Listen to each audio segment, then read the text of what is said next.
Hi, I'm Bradley Sowash, jazz pianist, composer, author, and educator. I wrote a series for beginning and intermediate pianists to learn how to play jazz. It's called That's Jazz. This is book one, Getting Into It. And today we're going to be looking at the third song in the book called Groovy Shoes. Like all songs, it starts with a warm-up, then it has the tune itself, and then some improvisation tips. So this warm-up has to do with really subdividing. It means how to unscramble a difficult, hard-to-read rhythm. So the rhythm goes like this: short, long, short, long, short, long, short, long, long. I use that short, long to describe the different lengths of notes. What we actually have is an eighth, a quarter, an eighth, and a half. Eighth, quarter, eighth, half. Now that you hear that, you'll be able to reproduce it. But if you were reading that, some people might get a little tripped up on that quarter note after the eighth note. So here's what you do. You break down a rhythm into the smallest division. That's called subdividing. And in this case, the smallest note value is an eighth note. So we're going to take that rhythm, and instead of playing a quarter as the second one, we're going to play two eighth notes. 1 and 2 and 3, 4. And then we'll tie those together. 1 and 2 and 3, 4, and then we'll turn that back into a quarter. 1 and 2 and 3, 4, 1 and 2 and 3, 4. Now, once you have the rhythm in a jazz style, you want to also get some of the attitude, some of the articulations and accents to bring out the sound of that jazz. I think it's helpful to say some words. I say bebop, bebop, a bebop, be-doo-wop, bebop, bebop, bebop, be-doo-wop.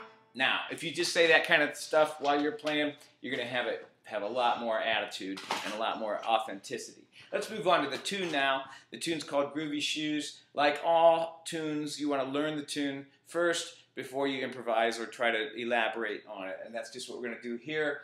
I'm going to do kind of a combination of the optional duet part. If you have a friend or a teacher, they can play this part. And I'll combine that with the student part just to give you a sense of the whole piece.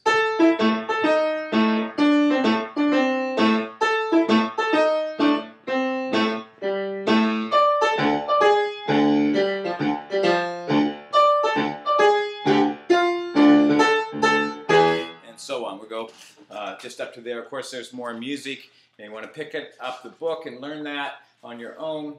And we're going to go now to the going further section, and that's where we really get a little practice on that backbeat. Did you notice the teacher part had a kind of 1, 2, 3, 4, 1, 2, 3, 4? That's called the backbeat. It's really what gives a lot of jazz and pop music a forward motion, because those beats are kind of unstable and want to move forward.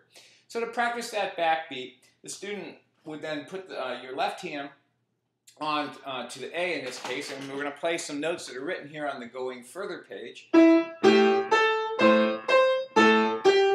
course, that's just written out.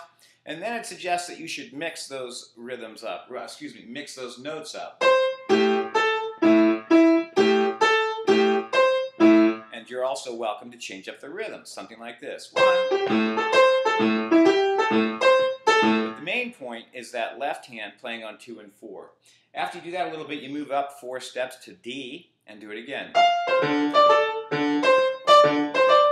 That's actually a D minor chord. Now, what happens with a lot of students is when they move back and forth between the A minor and the D minor, their left hand ends up being on the wrong beat. They want to play on 1 when they make the change. It sounds like this: 1, 2, 3, 4, 1, 2, 3, 4, 1, 2, 3, 4, 1, 2, 3, 4, 1. So that left hand came in on 1. It's just kind of like a human instinct to grab that 1. It's such a strong beat. But you have to hold back and wait for that 2, like this. Change.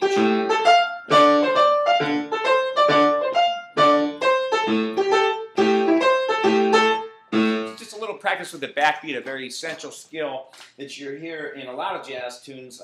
Sometimes you hear it in blues, like this.